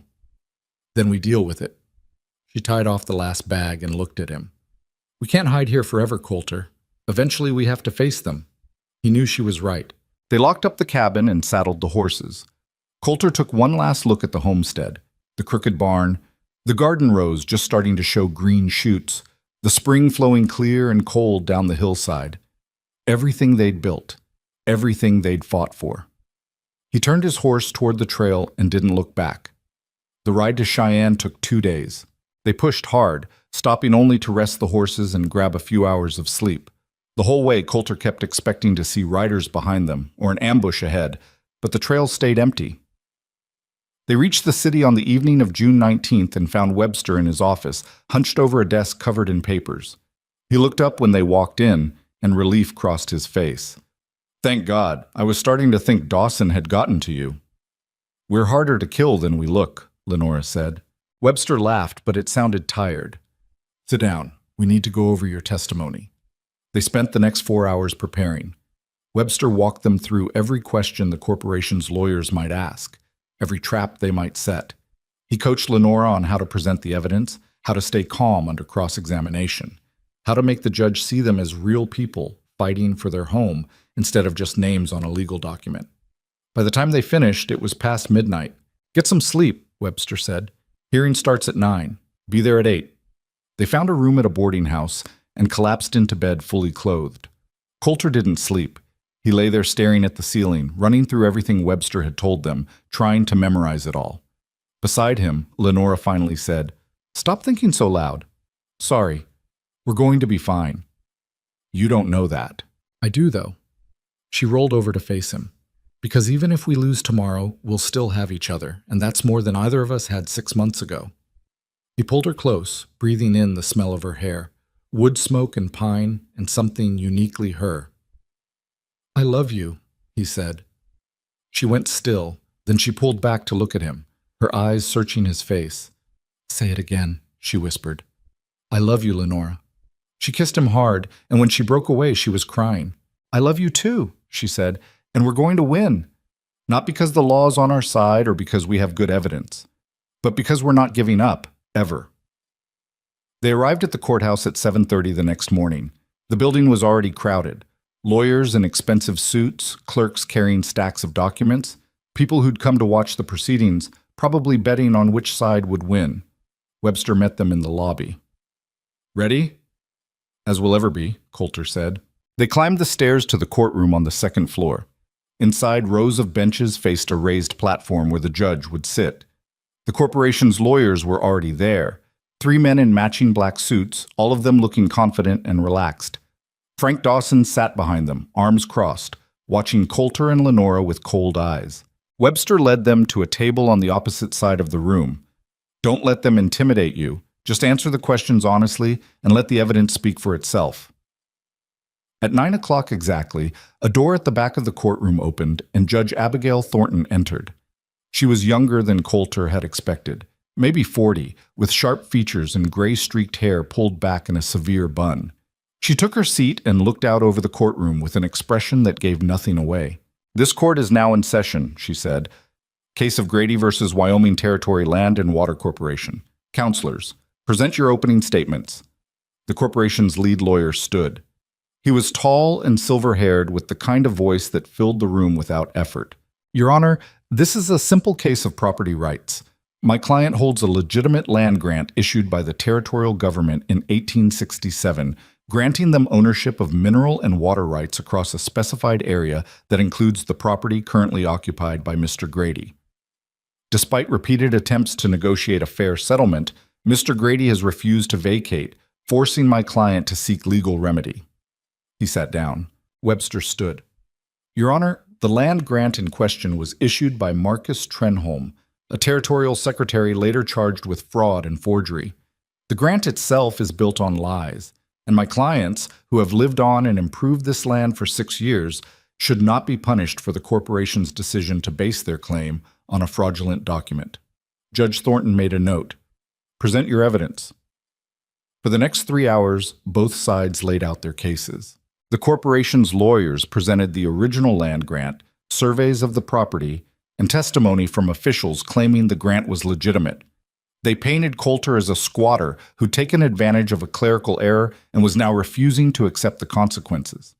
Webster countered with the fraud investigation records, the list of Trenholm's suspected forgeries, and testimony from Brennan, Ferris, and Hayward about the corporation's harassment and sabotage. When it was Lenora's turn to testify, she walked to the witness stand with her head high. The corporation's lawyer tried to rattle her, asking pointed questions about her background, her marriage to Coulter, her motivations for fighting the claim.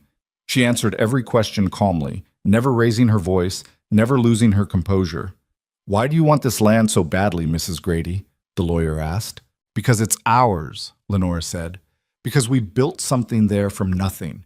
Because it's the first place I've ever been where I felt safe." "Safe from what?" Webster objected. "Relevance, Your Honor." "I'll allow it," Judge Thornton said. Lenora looked at the lawyer. "Safe from men who think they can take whatever they want just because they have money and power." The lawyer's expression tightened. No further questions. When Coulter testified, he kept it simple. He described building the cabin, filing his claim, living on the land for 6 years without any dispute until Dawson showed up. "Did you know about the land grant when you filed your claim?" the corporation's lawyer asked. "No, sir." "So you admit you might be occupying land that doesn't belong to you?" "I admit that someone showed me a piece of paper, but that doesn't make it legitimate." "That's for the court to decide, Mr. Grady." "Yes, sir, it is." The hearing broke for lunch, and Webster pulled Coulter and Lenora into a side room. "You're doing great," he said, "but the judge is hard to read. I can't tell which way she's leaning." "What happens if we lose?" Coulter asked. "Then we appeal, take it to a higher court." "How long would that take?" "Months, maybe a year." Lenora shook her head. "We can't wait that long. Dawson will burn us out before then." "Then let's hope it doesn't come to that." The afternoon session focused on the fraud investigation. Webster called a former territorial clerk who'd worked on the Trenholm case. The man testified that the land grant in question had been flagged as suspicious but never officially invalidated because Trenholm had fled before the investigation concluded. "So the grant could be legitimate?" the corporation's lawyer asked on cross-examination. "It could be," the clerk admitted, "but it's unlikely." "Unlikely isn't the same as impossible." "No, sir." When the testimony ended, Judge Thornton called both sides forward. "I've heard enough," she said. "I'll issue my ruling in the morning. Court is adjourned." She stood and left the courtroom before anyone could react. Webster let out a long breath. Well, that's that. What does it mean? Lenora asked. It means she's made up her mind. We'll know tomorrow whether we won or lost. That night, Coulter and Lenora lay awake in their boarding house room, neither of them able to sleep. Whatever happens tomorrow, Lenora said, I want you to know that I don't regret any of this. Even if we lose? Even then. She turned to look at him. I'd rather fight and lose with you than live safe and alone anywhere else. He kissed her, and they held each other until dawn broke through the window. At 9 o'clock the next morning, they were back in the courtroom. Judge Thornton entered and took her seat. The room went silent. I've reviewed the evidence presented by both sides, she said, and I've reached a decision. Coulter felt Lenora's hand grip his under the table. The land grant presented by the Wyoming Territory Land and Water Corporation is hereby declared invalid due to its association with known fraudulent activity by Marcus Trenholm. Furthermore, the corporation is ordered to cease all harassment and intimidation of the plaintiffs and to pay damages in the amount of $5,000 for property destruction and emotional distress. The courtroom erupted. Dawson surged to his feet, his face red with fury. The corporation's lawyers were already shouting objections. Judge Thornton slammed her gavel. Order! The ruling stands! This court is adjourned! She swept out of the room. Webster was grinning like a madman. We won! We actually won! Lenora turned to Coulter, and he saw tears streaming down her face. We won, she said. He pulled her into his arms, and for the first time in months, he felt like he could breathe. But the victory didn't feel real yet. They stood outside the courthouse in the bright June sun, while Webster shook their hands and explained what came next. The corporation had 30 days to appeal, he said, but given how thoroughly Judge Thornton had destroyed their case, an appeal was unlikely to succeed. The $5,000 in damages would take longer to collect, probably months of legal wrangling, but it was coming. Coulter heard the words, but they felt distant, like they were happening to someone else. You two should celebrate, Webster said. You just beat one of the most powerful corporations in the territory. We should get home, Lenora said. Make sure it's still standing. Webster's smile faded. You think Dawson might retaliate? I think losing $5,000 in a valuable water source might make him angry enough to try something stupid. Then take this. Webster pulled a folded document from his jacket and handed it to Coulter. It's a certified copy of the judge's ruling. If anyone from the corporation sets foot on your property, you show them this and tell them they're breaking the law. If they don't leave, you're within your rights to defend yourselves. Coulter tucked the document into his coat. Thank you. For everything. Thank me by living long enough to enjoy what you won. Webster tipped his hat. Good luck. They rode out of Cheyenne within the hour. The trip back felt different from every other ride they'd made. The landscape looked the same, endless prairie giving way to pine-covered foothills.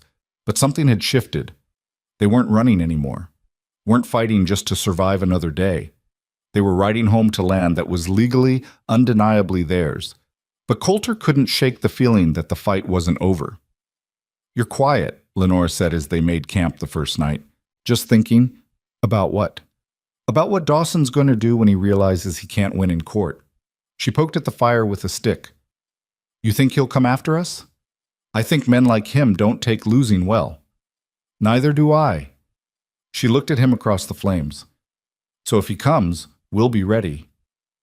They rode hard the next day and reached the homestead just before sunset. From the ridge, everything looked intact. The cabin stood solid. The barn roof showed no new damage. Even the chickens were scratching peacefully in their yard. But when they rode closer, Coulter saw the tracks. Fresh horse prints in the mud near the cabin door. At least 3 riders, maybe 4. They'd been here recently, within the last day or two. Lenora saw them too. Her hand moved to the rifle across her saddle. They dismounted carefully and approached the cabin with weapons drawn. Coulter pushed the door open and stepped inside, ready for anything. The interior had been ransacked. Their few possessions were scattered across the floor. The mattress had been slashed open, straw spilling out like guts. The table was overturned. Every jar and tin from the shelves lay broken on the floor. But nothing was missing. Whoever had done this wasn't looking to steal. They were looking to send a message. Lenora stood in the doorway, staring at the destruction. Her face was blank, but Coulter could see her hands trembling. "They were here while we were in court," she said quietly. "Yeah." "While we were winning, they were destroying our home." "Yeah." She set down her rifle and started picking things up. Slowly at first, then faster, righting the table, sweeping up broken glass, gathering straw back into the torn mattress with shaking hands. Coulter moved to help her, and they worked in silence until the worst of the mess was cleared away. When they finally stopped, Lenora sat down on the floor and put her head in her hands. "I'm so tired," she said. Coulter sat beside her. "I know. I thought winning would make it stop. I thought if we beat them in court, they'd leave us alone. We'll figure it out." "How?" She looked at him, and her eyes were red. "They're never going to stop, Coulter. Even if we collect the damages, even if the ruling stands, they'll keep coming back because they can't stand the idea that people like us beat them." He didn't have an answer because she was right. They slept that night with the rifles loaded and the door barred. The next morning, Coulter woke to find Lenora already up and working. She'd sewn the mattress back together and was mixing flour for bread like nothing had happened. "What are you doing?" he asked. "Making breakfast."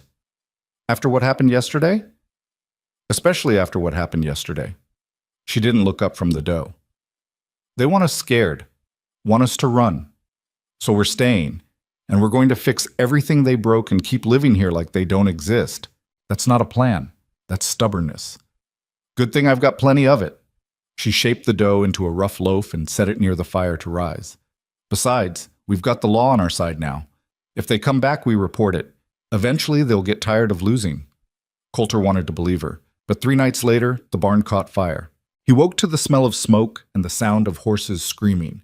He bolted out of bed and ran outside to find the barn engulfed in flames, fire licking up the walls and across the roof. Lenora was right behind him. "The horses!" They ran toward the barn, but the heat drove them back. Inside, Coulter could hear the animals panicking, throwing themselves against their stalls. "We have to get them out," Lenora shouted. "The door's blocked by fire." "Then we break through the back wall." Coulter grabbed an axe from the woodpile and ran to the back of the barn. The wall was old wood, dry as kindling. He swung the axe with everything he had, splintering boards. Lenora grabbed the broken pieces and threw them aside. Behind them, the fire roared louder. It took 5 minutes that felt like hours, but they finally broke through. Coulter reached inside and grabbed the first horse's halter, dragging it through the opening. It fought him, eyes rolling white with terror, but he held on until it burst through and galloped away into the darkness. Lenora got the second horse out. Then the goats. By the time they pulled the last animal free, the barn was fully engulfed.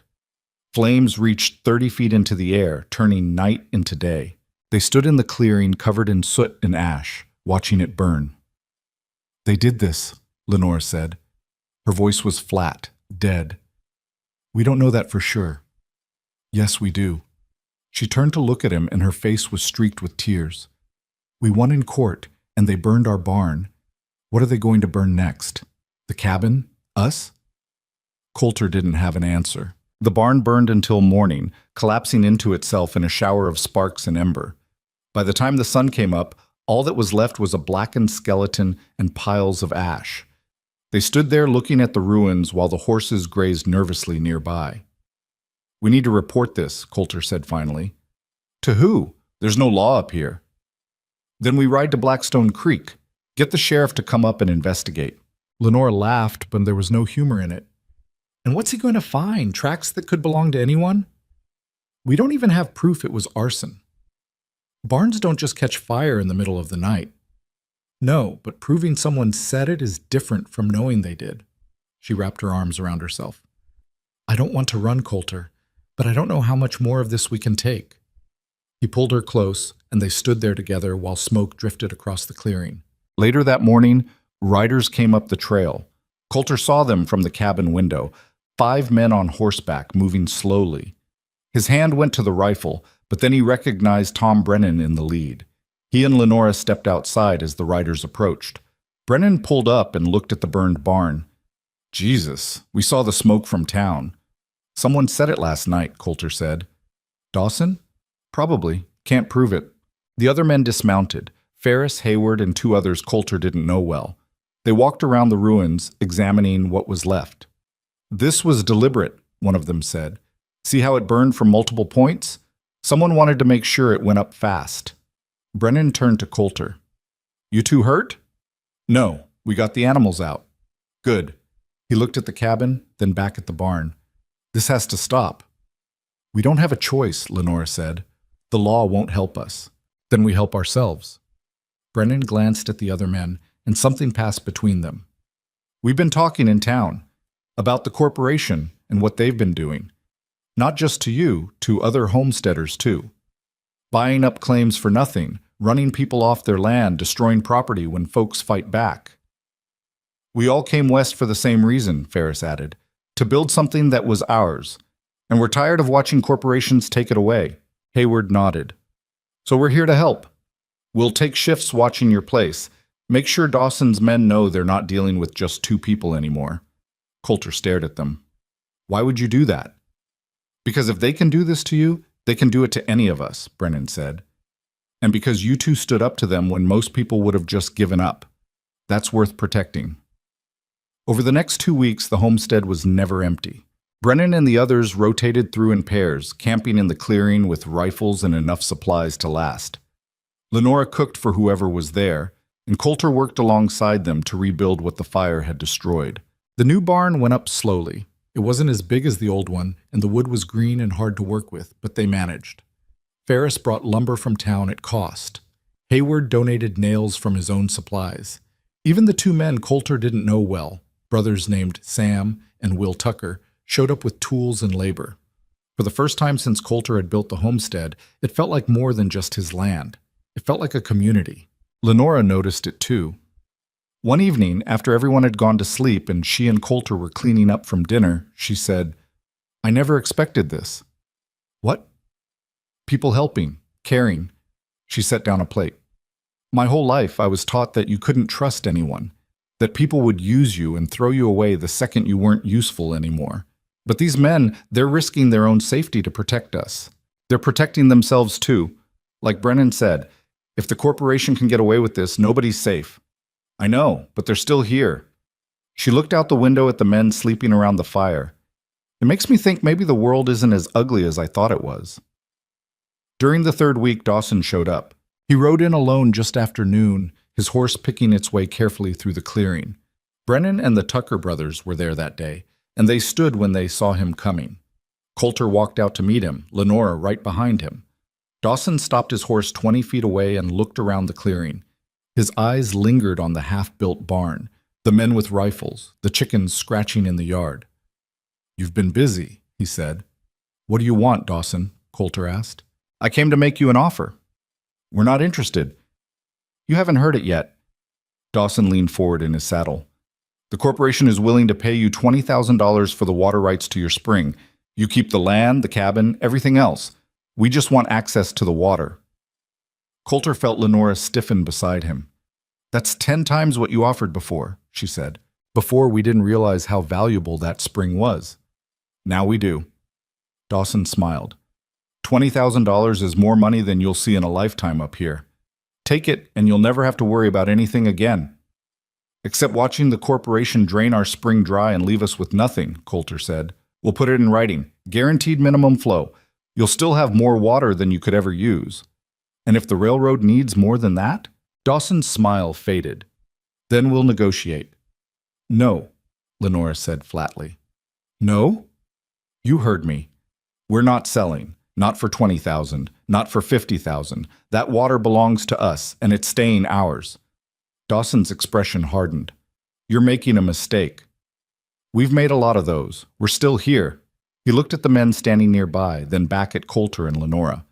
"You can't guard this place forever." "We don't have to," Brennan called out. "Just long enough for you to realize you've lost."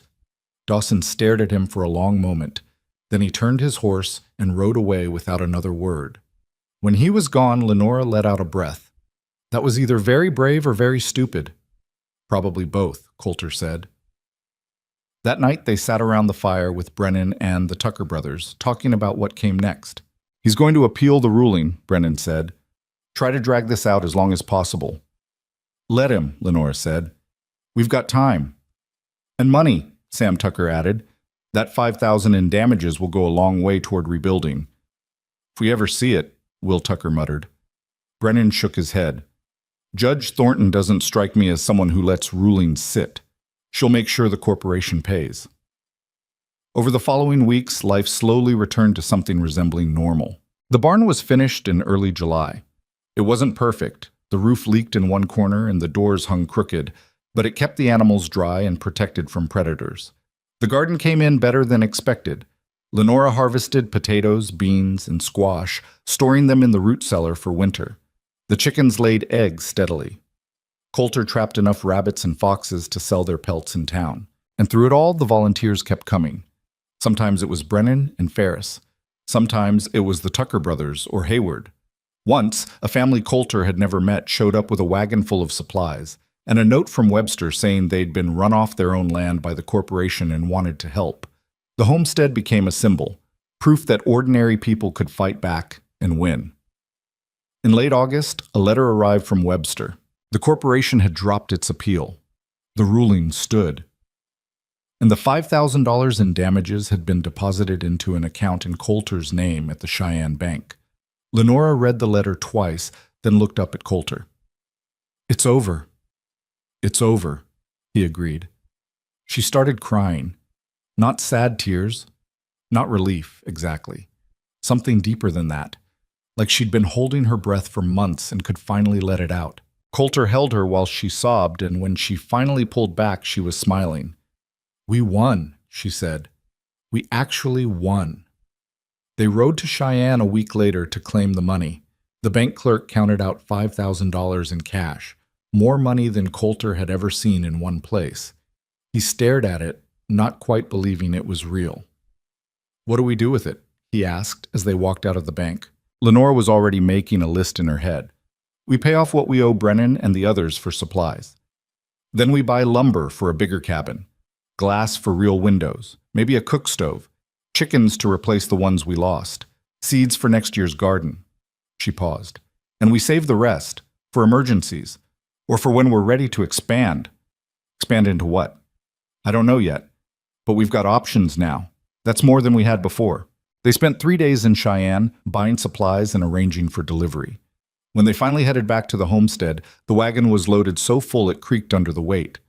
On the ride home, Lenora said, Do you ever think about what would have happened if I'd left that first week?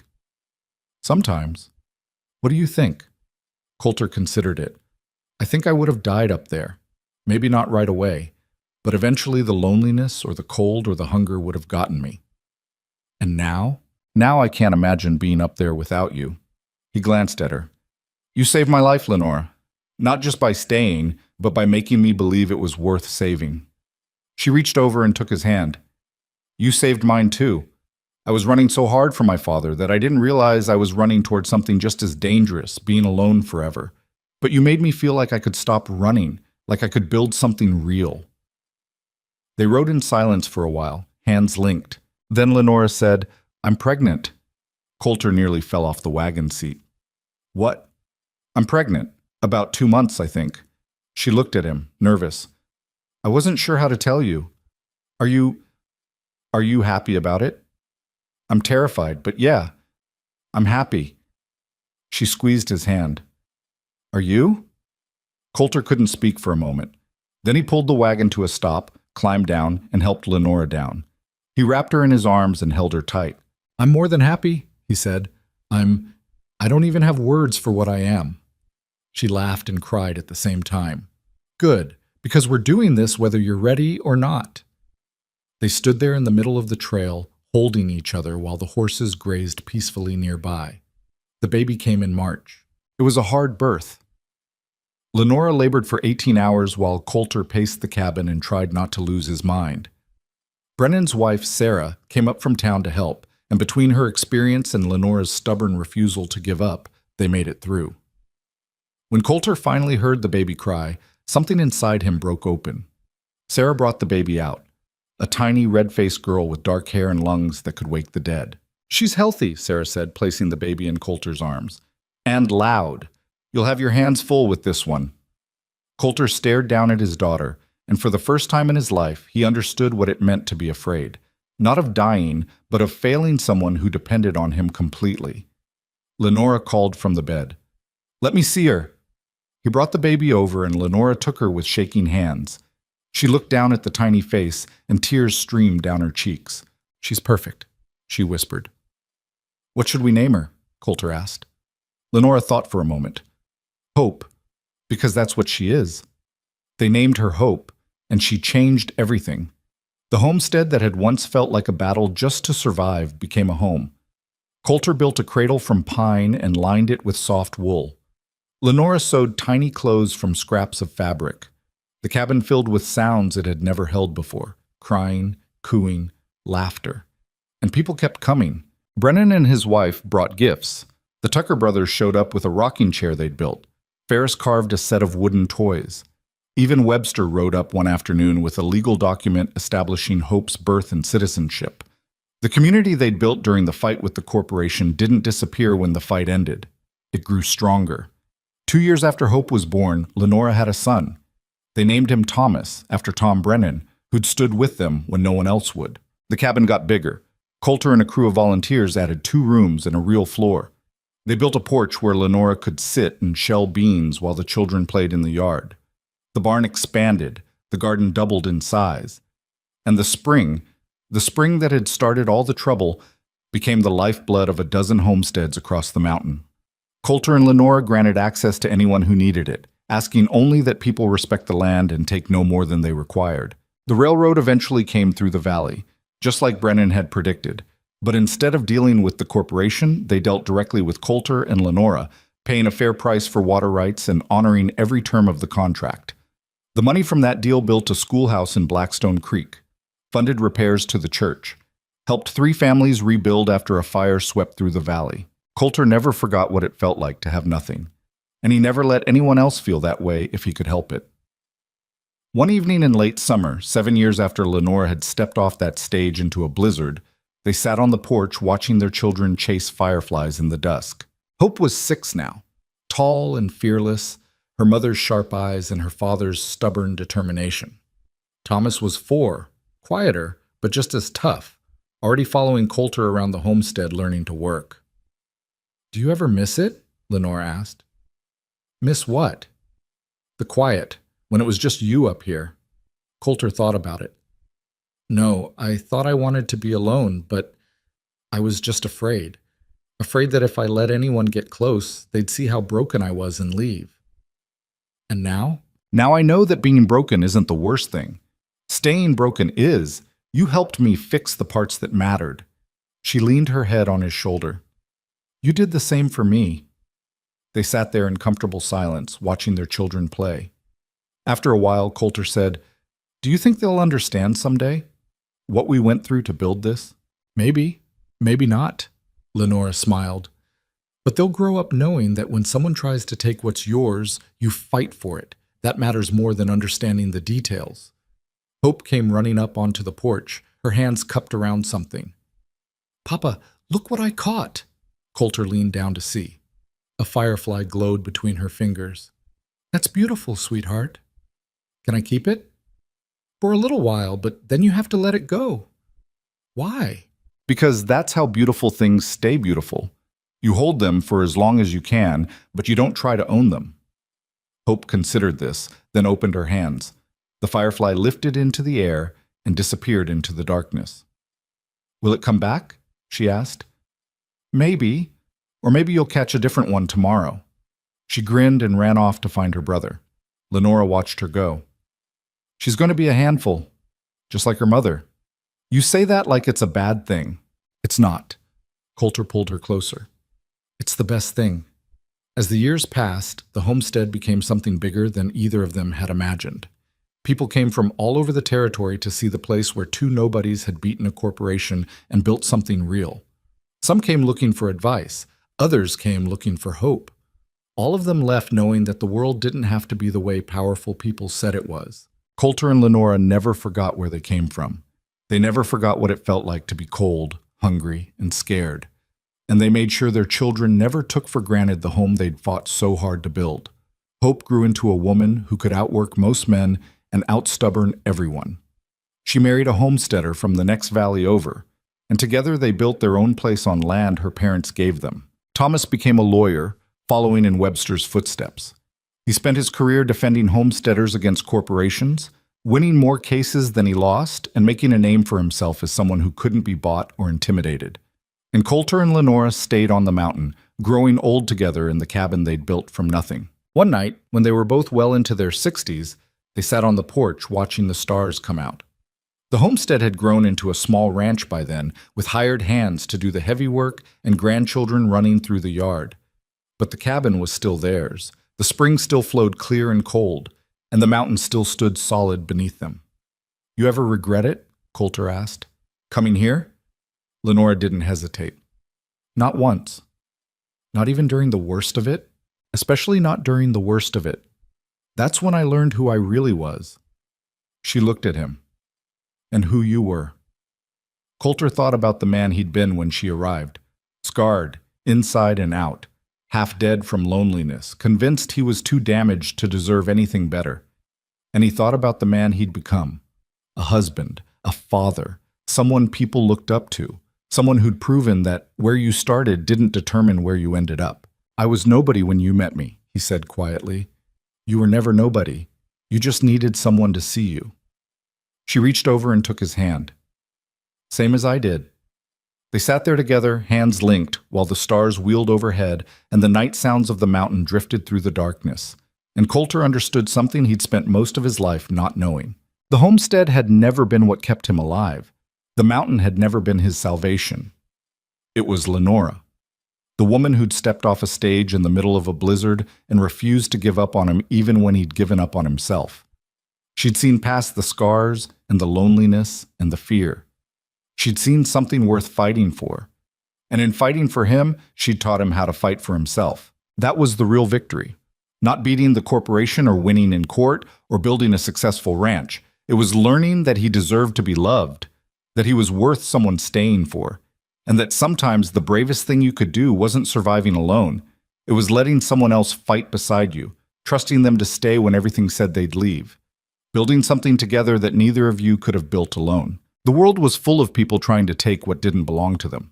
Corporations, abusive fathers, systems designed to crush anyone who couldn't fight back. But the world was also full of people willing to stand up, willing to say no, willing to fight for what was theirs, even when the odds said they'd lose. And that made all the difference. Because survival wasn't the point. Building a life worth surviving for was. Coulter squeezed Lenora's hand and she squeezed back. "I love you," he said. "I love you too." They stayed on the porch until the cold drove them inside, where the fire burned warm and the cabin smelled like home, and their grandchildren slept peacefully in the loft overhead. And in the morning, when the sun rose over the eastern ridge and light spilled across the clearing, Coulter woke beside the woman who'd saved his life and thought about all the years they'd built together, all the battles they'd fought and won, all the things they'd created from nothing but stubborn determination and the refusal to give up.